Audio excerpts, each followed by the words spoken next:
ಅಯೋಧ್ಯೆಯ ರಾಮಮಂದಿರ ನಿರ್ಮಾಣಗೊಳ್ಳುತ್ತಿರುವ ಈ ಸ್ಥಳದಲ್ಲಿ ಹಿಂದೆ ಇದ್ದ ಹಿಂದೂ ದೇವಾಲಯವನ್ನು 16ನೇ ಶತಮಾನದ ಆರಂಭದಲ್ಲಿ ಮೊದಲ ಮೊಘಲ್ ಚಕ್ರವರ್ತಿ ಮಸೀದಿಯ ನಿರ್ಮಾಣಕ್ಕಾಗಿ ನಾಶಪಡಿಸಿದನು. ಇದನ್ನು ಆಧುನಿಕ ಕಾಲದಲ್ಲಿ ಬಾಬ್ರಿ ಮಸೀದಿ ಎಂದು ಕರೆಯಲಾಗುತ್ತದೆ. ಪುರಾತತ್ವ ಶಾಸ್ತ್ರದ ಪುರಾವೆಗಳು ಮಸೀದಿಯು ತನ್ನದೇ ಆದ ಅಡಿಪಾಯವನ್ನು ಹೊಂದಿಲ್ಲ, ಬದಲಾಗಿ ಇದು ಹಿಂದೂ ದೇವಾಲಯದ ಮೇಲೆ ನಿರ್ಮಿಸಲ್ಪಟ್ಟಿದೆ ಎಂದು ಸಾಬೀತುಪಡಿಸುತ್ತದೆ. ಆರ್ಕಿಯಾಲಜಿಕಲ್ ಸರ್ವೆ ಆಫ್ ಇಂಡಿಯಾದ ಇತ್ತೀಚಿನ ಉತ್ಖನನದ ಸಂದರ್ಭದಲ್ಲಿ ಹಿಂದೂ ಮತ್ತು ಮುಸ್ಲಿಂ ನಡುವೆ ಘರ್ಷಣೆಗಳು ಆಗಬಾರದೆಂದು ಪ್ರತಿನಿಧಿಗಳನ್ನು ಮತ್ತು ಪ್ರಮುಖ ಪುರಾತತ್ವಶಾಸ್ತ್ರಜ್ಞರಲ್ಲಿ ಇಬ್ಬರು ಮುಸ್ಲಿಂರನ್ನು ಆಯೋಜಿಸಲಾಗಿತ್ತು. ಈ ತಂಡ ನೀಡಿದ ಮಾಹಿತಿಯ ಆಧಾರದ ಮೇಲೆ ರಾಮ ಜನ್ಮಭೂಮಿಯನ್ನು ಹಿಂದೂಗಳಿಗೆ ನೀಡಲಾಯಿತು. ಈ ಅವಧಿಯಲ್ಲಿ ಸೈಟ್ ಅನ್ನು ಪವಿತ್ರ ಉದ್ದೇಶಗಳಿಗಾಗಿ ಹೊರತುಪಡಿಸಿ ಬೇರಾವ ಉದ್ದೇಶಗಳಿಗೆ ಬಳಸಲಾಗಿದೆ ಎಂಬುದು ತಿಳಿದಿಲ್ಲ, ಅಂದರೆ ಸೈಟ್ನಲ್ಲಿ ಮನೆಗಳು ಅಥವಾ ಇತರ ವಾಸಸ್ಥಳಗಳ ಯಾವುದೇ ಪುರಾವೆಗಳಿಲ್ಲ. ಉತ್ಖನನದಲ್ಲಿ ಹಿಂದೂ ಮರಳುಗಲ್ಲಿನ ಕೆತ್ತನೆಗಳು, ಸ್ತಂಭಗಳು ಮತ್ತು ಶಿವಲಿಂಗವನ್ನು ಪತ್ತೆ ಮಾಡಲಾಗಿದೆ. ಇಲ್ಲಿ ಈ ಹಿಂದೆ ಇದ್ದ ಹಿಂದೂ ದೇವಾಲಯವು 12ನೇ ಶತಮಾನದಷ್ಟು ಹಿಂದಿನದು ಮತ್ತು ಮುಸ್ಲಿಂರು ಆಕ್ರಮಿಸಿಕೊಂಡಿರುವ ದೇವಾಲಯಗಳಲ್ಲಿ ಇದೇ ದೊಡ್ಡದು. ಈ ದೇವಾಲಯವನ್ನು ಮೊಘಲ್ ರಾಜವಂಶದ ಮೊದಲ ಚಕ್ರವರ್ತಿ ಬಾಬರ್ 1528ರಲ್ಲಿ ಮಸೀದಿಯ ನಿರ್ಮಾಣಕ್ಕಾಗಿ ನಾಶಪಡಿಸಿದನು.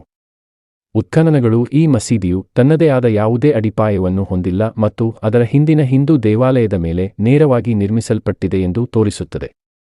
ರಾಮಮಂದಿರದ ವಿವಾದಗಳು ಇತ್ತೀಚಿನ ಘರ್ಷಣೆಯೆಂದು ಕೆಲವರು ಹೇಳಿದರು. 1528 ಮೊದಲ ಮೊಘಲ್ ಚಕ್ರವರ್ತಿ ಬಾಬರ್ನಿಂದ ದೇವಾಲಯ ನಾಶ. 1822 ರಾಮಮಂದಿರವನ್ನು ಧ್ವಂಸಗೊಳಿಸಿದ ನಂತರ ಬಾಬ್ರಿ ಮಸೀದಿಯನ್ನು ನಿರ್ಮಿಸಲಾಯಿತು ಎಂದು ನ್ಯಾಯಾಲಯದ ಅಧಿಕಾರಿಯೊಬ್ಬರು ಹೇಳುತ್ತಾರೆ. 1885 ನಿರ್ಮೋಹಿ ಅಖಾಡ ಎಂಬ ಹಿಂದೂ ಗುಂಪಿನ ಮಹಂತ್ ರಘುಬರ್ ದಾಸ್ ಆ ಸ್ಥಳದಲ್ಲಿ ರಾಮಮಂದಿರವನ್ನು ನಿರ್ಮಿಸಲು ಅನುಮತಿ ಕೋರಿ ಮೊಕದ್ದಮೆ ಹೂಡಿದರು. 1949 ಮೂವರು ಹಿಂದೂಗಳು ಮಸೀದಿಯಲ್ಲಿ ರಾಮನ ಮೂರ್ತಿಯನ್ನು ಇರಿಸಿದರು. ಇದು ಮುಸ್ಲಿಮರ ಪ್ರತಿಭಟನೆಗೆ ಕಾರಣವಾಯಿತು. ವಿವಾದಗಳನ್ನು ಗಮನಿಸಿದ ಸರ್ಕಾರ ಮಸೀದಿಯನ್ನು ಮುಚ್ಚಿತು.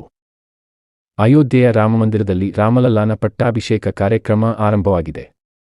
ಮೊದಲನೆಯದಾಗಿ ಪ್ರಾಣ ಪ್ರತಿಷ್ಠೆಯ ಔಪಚಾರಿಕ ಪೂಜೆಯು ಪ್ರಾಯಶ್ಚಿತ್ತ ಪೂಜೆಯೊಂದಿಗೆ ಪ್ರಾರಂಭವಾಯಿತು. ಈ ಪೂಜೆಯನ್ನು ಸುಮಾರು 5 ಗಂಟೆಗಳ ದೀರ್ಘ ಅವಧಿಯಲ್ಲಿ ನೆರವೇರಿಸಲಾಯಿತು.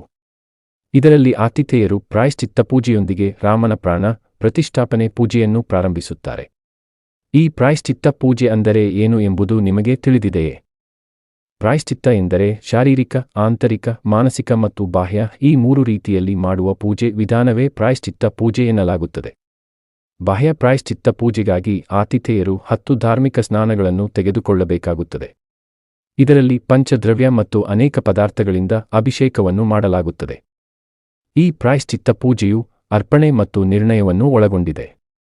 ಇದರಲ್ಲಿ ಆತಿಥೇಯರು ಗೋದಾನದ ಮೂಲಕ ಪ್ರಾಯಶ್ಚಿತ್ತ ಮಾಡಿಕೊಳ್ಳುತ್ತಾರೆ.